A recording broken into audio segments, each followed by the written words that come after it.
Okay, we left off 806, second paragraph.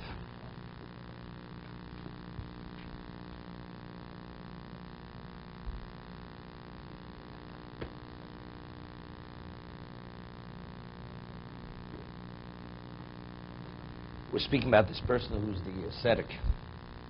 Zikaktohu hachochma. He's been refined through wisdom.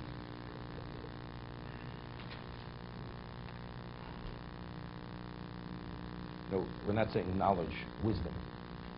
The person who's truly wise is not arrogant. He's not arrogant. The person who's truly wise.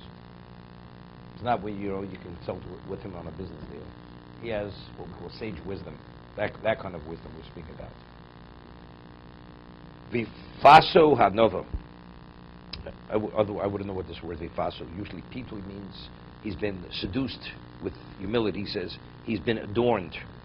Humility has adorned him.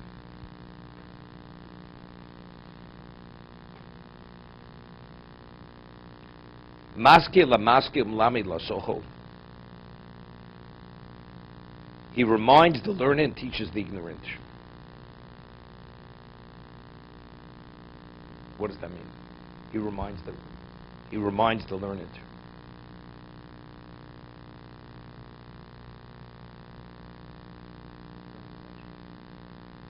them of what? What does he remind them? The person is so refined and so humble and so focused that he is a model of what correctness is. And nobody would disagree. He represents that. He reminds, very often people, we have our blind spots. And every once in a while, I'll give you an example. Somebody speaks in shul. He knows he's not supposed to talk. Somebody comes over and says, you're not supposed to speak. So he gets upset. He doesn't say anything. Who is he to tell me that I'm not supposed to speak? But let's say you have a true tzaddik, humble, pure person goes and he says, it's not right to speak. He takes it well. And he even apologizes. Because since the man represents something so noble and so pure and so refined, he understands he's not telling me because he wants to tell me. But rather, he wants me to do the right thing. So he represents rightness. So the person takes it totally different.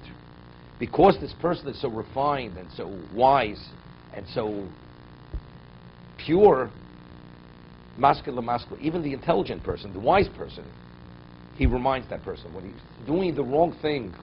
We don't do things perfectly. It's like the Gemara tells us that a person should always live in the community of his Rebbe. Why? Because you find that Shlomo Melech did not marry Bas Paro until after his Rebbe passed away.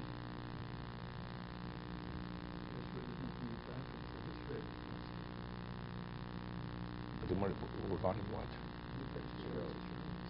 No, that's different. No, this is the other way. This is he should not sin. This is that he should not sin.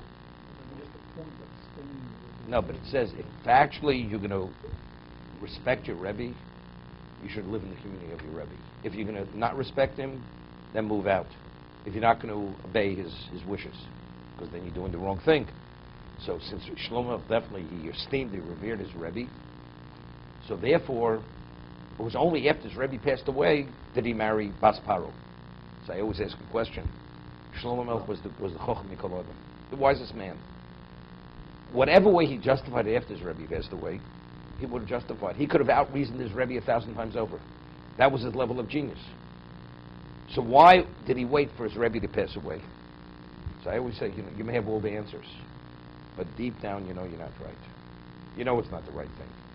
So if the person who represents that rightness is before you, you can't do what's not right, even though you have every answer, which he can't even respond to find any flaw in the reasoning why it's permitted.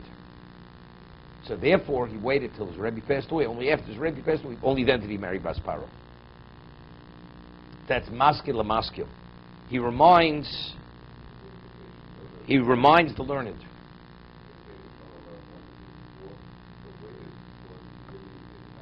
Maybe he didn't think about it before, because that's how inappropriate he saw it at that time. It's like, Havdil, people today, They'll wait for the grandmother to pass away, it used to be, until they would consider marrying a shiksa. Because they didn't want to hurt the grandmother. Well, there they knew they were doing the wrong thing. There was a question of hurting. Here it's not a question of hurting. It's a question, maskil lemaskil.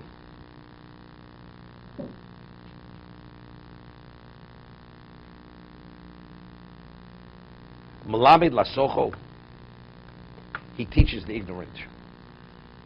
Well, that's by his behavior. Komaset luzach maseyu. Now this is already special. Komaset luzach maseyu. It's a level of humility that he sees somebody else's action purer than his own. He's always able to learn from somebody else's action. How's that possible? He knows who he is and he knows who the other person is. He's somehow able to put another person in a certain light. I'll give you an example. There was a person which I knew. This person started to learn later in life. Maybe he was in his 30s. And he was truly a tzaddik. And somebody misbehaved. And it was really, how could you even put it in a proper light? So he said to somebody else who reacted to this other person, realizing he has a lot of problems in his life, he has difficulty with his livelihood, this and that. You have to see his predicament. If you would understand his predicament, you'd understand why he's behaving this way. That he immediately said it. You know, to see the other person in that light, you have to be a very special person. You understand? It's more than that. It's more. It's not danlik. This is not danlik havschus. It's truly seeing the person in that light because of who you are.